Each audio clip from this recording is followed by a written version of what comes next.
Oi pessoal, paz do Senhor. Eu estava tentando já gravar há um bom tempo e eu até gravei hoje já, acho que não sei quantos vídeos, e todos eles vão dando algum problema e eu estava já desistindo. Mas eu já tinha feito o anúncio de que eu ia fazer o vídeo e não vou desistir não, vou tentar mais uma vez e espero que agora dê certo, senão eu vou liberar o outro do jeito que estava.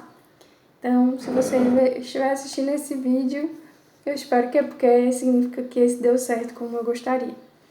E eu quero meditar com vocês aqui no livro do profeta Isaías.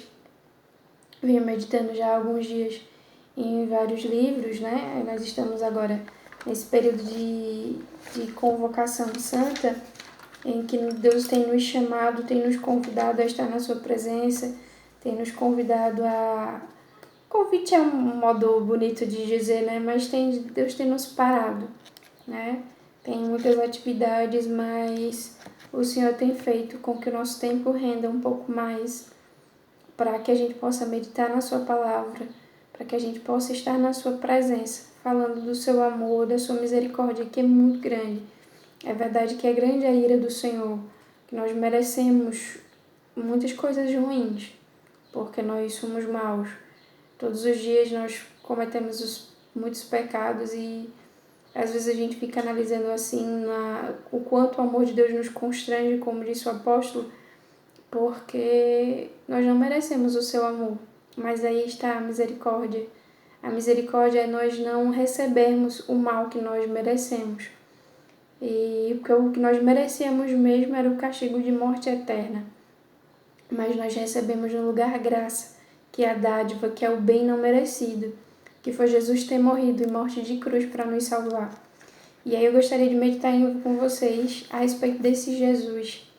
E o profeta Isaías, 700 anos antes do nosso Messias nascer, Deus já o usava, já estava falando com ele para ele como nos seus primeiros capítulos, né, nos primeiros 39 capítulos, falar para Israel sobre o cativeiro, alertar as pessoas para que elas suportassem os dias que viriam e para elas entenderem que era um castigo necessário. Mas a partir do capítulo 40, Deus vem e começa a falar com Isaías a respeito do consolo, a respeito do Messias, a fazer as promessas que aliviam a nossa alma, a fazer as promessas daquele que já desde o início de tudo já tinha amado a nossa alma e já tinha decidido sacrificar-se por nós, o nosso Jesus. E quando nós lemos aqui no profeta Isaías, no capítulo 42, ele começa a falar: eis o meu servo, a quem sustento, o meu escolhido, em quem tenho prazer. E essas palavras já vão nos lembrando do dia em que Jesus é batizado em águas por João Batista e vem aquele símbolo do Espírito Santo em forma de pomba e a voz que ecoa e diz: eis o meu filho, em quem eu tenho prazer. Eis o meu filho amado, em quem eu tenho meu prazer. E Isaías está falando aqui, Deus está falando através de Isaías 700 anos antes de Jesus nascer. E não só fala a respeito do Messias, mas fala também a respeito do silêncio que viria antes do Messias. Isaías é usado pelo Senhor para anunciar também o silêncio profético, para anunciar que Deus já tinha anunciado por seus profetas, que já tinha falado e que estava em tempo das pessoas elas meditarem nessa palavra. Aqui no livro de Isaías, no capítulo 42, no versículo 8 diz assim: eu sou o Senhor, este é o meu nome, não darei a outro a minha glória, nem a imagens o meu louvor. Vejam, as profecias antigas aconteceram, e novas eu anuncio. Antes de surgirem, eu declaro a vocês. Deus estava dizendo assim ali: eu sempre contei a vocês, eu sempre expliquei a vocês as coisas que iam acontecer. Eu dei minhas profecias e olhem para elas, elas não já aconteceram todas até aqui. eu estou anunciando novas, elas vão se cumprir também. Eu sou Deus, eu não dou a minha glória a ninguém. E quando nós lemos essas palavras aqui no versículo 14, ele começa a falar do tempo do silêncio. 300 anos depois dessa passagem aqui de Isaías, iniciaria-se um silêncio profético, ele começa com o último profeta, que é Malaquias, e o silêncio é mantido até que venha o ministério de João Batista. Mas aqui ele já fala sobre o fim desse silêncio. Aqui no versículo 14 diz assim: fiquei muito tempo em silêncio e me contive calado, mas agora, como mulher em trabalho de parto, eu grito, gemo e respiro ofegante. E aí começa a dizer aquilo que vai fazer, e ele diz que vai dar vista aos cegos, vai conduzir por um caminho que não conheciam ainda, vai dizendo que vai transformar as trevas em luz. E aqui no finalzinho do versículo 16 diz assim: essas são as coisas que farei, não os abandonarei. Nós servimos a um Deus bom e misericordioso que já estava nos dizendo: eu vou fazer coisas boas, eu não vou abandonar vocês, mesmo quando vocês me abandonam, mesmo quando vocês são dignos de morte. Eu tenho paz e salvação, eu não abandono aquelas pessoas a quem eu prometi que eu viria para salvar, e ele prometeu a toda a humanidade. Então, se hoje você ainda não conhece a Jesus e veio aqui de curioso, ou veio aqui porque me conhece e alguém indicou, ou veio aqui porque é meu parente e me respeita e quer me ouvir, eu lhe convido a servir a este Messias, a servir a este Jesus, que foi anunciado antes de tudo, que antes das coisas acontecerem, antes do mal surgir no mundo, ele já tinha se colocado à disposição para nos salvar. Já tinha feito suas promessas. Se vocês lerem Gênesis 3, vocês vão identificar isso. Se vocês lerem toda a palavra de Deus, de Gênesis a Apocalipse, vocês vão ver o quão maravilhoso é o Senhor. Se vocês olharem para o firmamento, vocês vão ver quão maravilhoso é o Senhor. E neste dia em que nós estamos atendendo uma santa convocação do povo de Deus, esta é a convocação que nós estamos atendendo hoje e atendendo nesses dias, é uma santa convocação em que o Senhor nos tem parado e nos tem permitido ter algum tempo para meditar na sua palavra mais daquilo que ele já tinha nos dado e muitas vezes a gente tinha negligenciado. Agora ele está dizendo: é tempo, é urgente, desça, venha até a minha presença que eu tenho muita coisa para anunciar a vocês. E ele vai falando sobre essa salvação, ele vai falando sobre isso.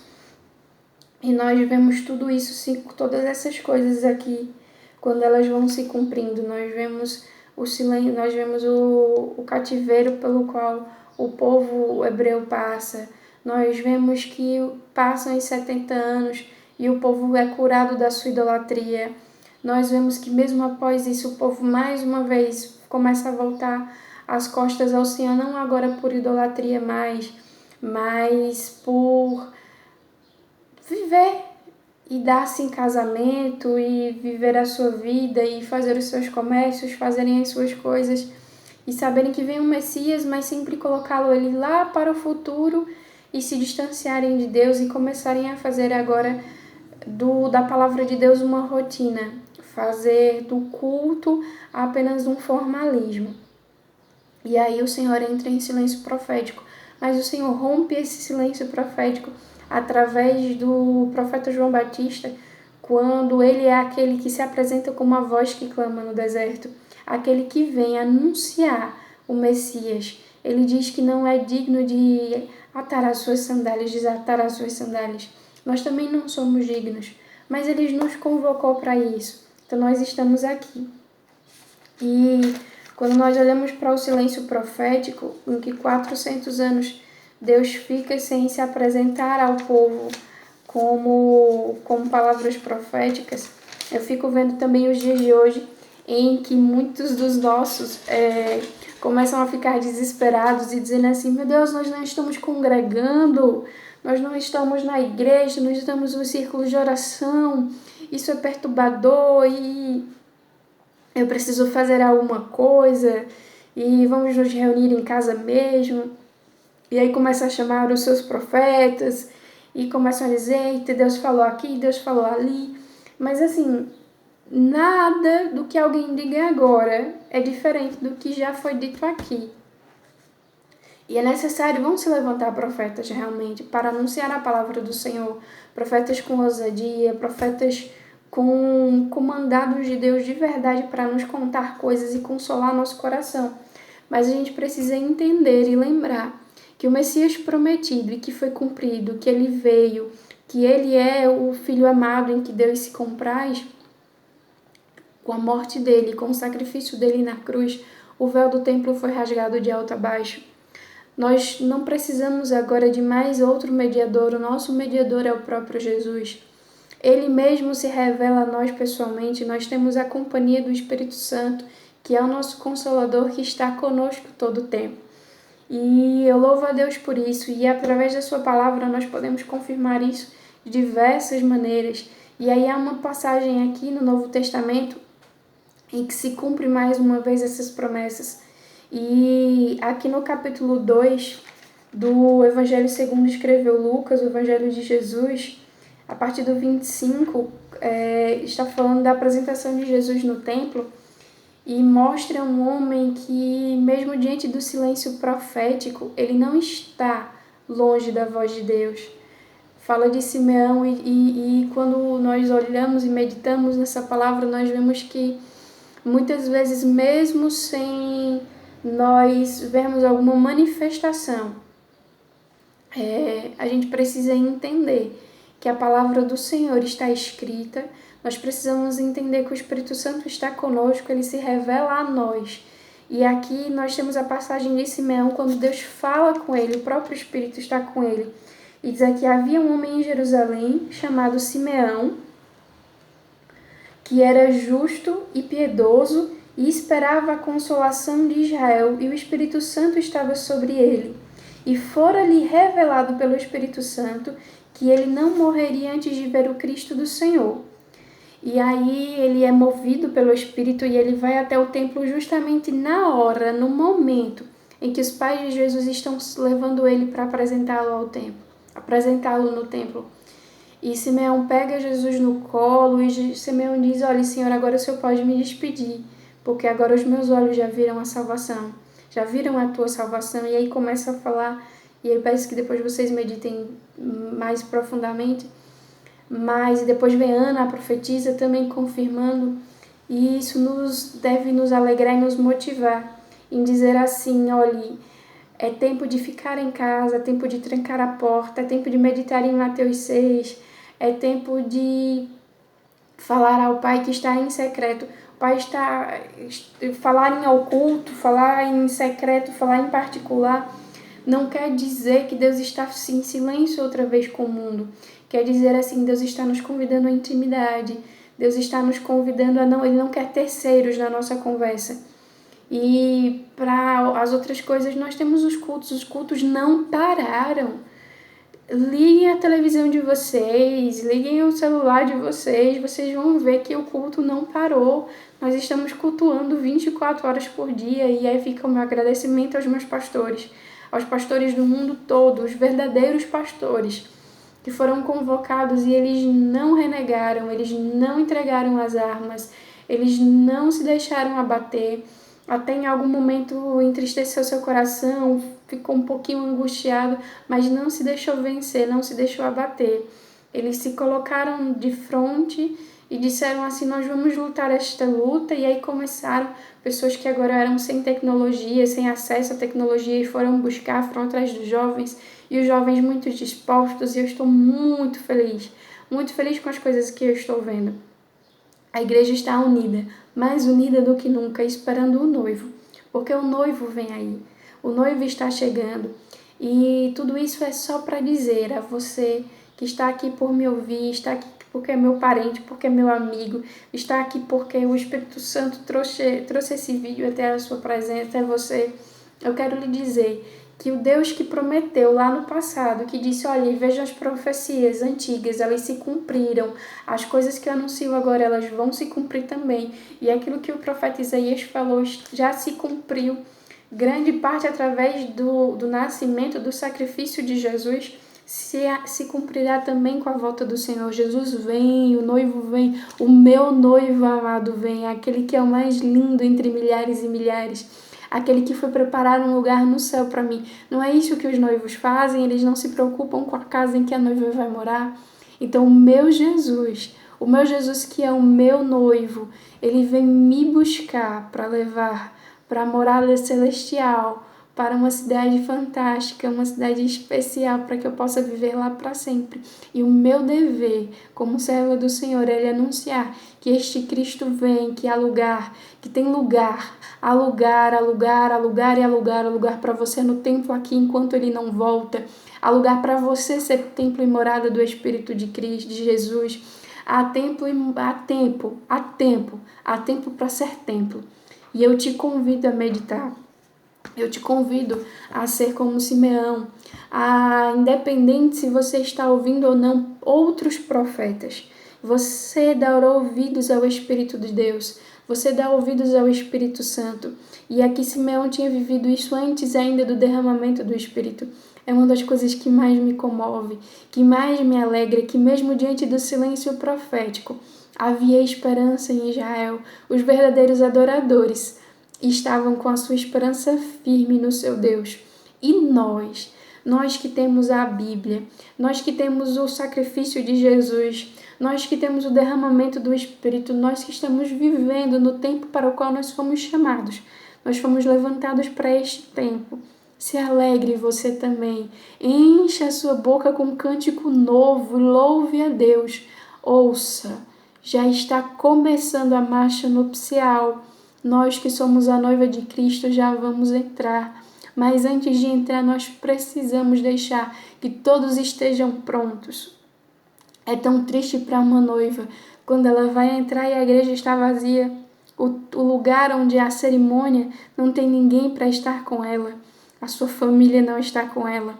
Então é tempo de nós convocarmos todo o nosso povo, os crentes e os não crentes, para conhecerem mais o seu Deus, para estarem mais juntinhos de Jesus e não ficar ninguém para trás. Há muitas moradas e há lugar para mim e para você. E eu quero que você medite nesta palavra e eu quero que você entenda que há um só Deus. E este Deus perfeito e maravilhoso na pessoa de Jesus Cristo, te salvou, te resgatou. E quando ele estava angustiado ainda antes da cruz lá no Getsemane, quando ele estava angustiado ainda nos períodos do Monte das Oliveiras, quando ele estava ainda angustiado passando pelas tentações no deserto, esse nosso Jesus foi sempre consolado por uma verdade, que esta é a vontade de Deus para salvar a humanidade. Foi sempre consolado por um anjo que talvez, eu não sei o que ele dizia, mas eu gosto de acreditar que ele dizia o meu nome e o seu. Dizia: Jesus é por Madalena, Jesus é pelos pardais. O mundo não dá valor a eles, mas nós damos muito valor a eles. Para todos os pardais que estão por aí por este mundo, achando que não tem valor algum, há lugar para vocês na casa do meu Deus. Há lugar para vocês. Sejam a noiva de Cristo também. Se adornem de ouro, vestam as vestes reais, as vestes nupciais. A marcha nupcial anuncia: é a hora da noiva entrar.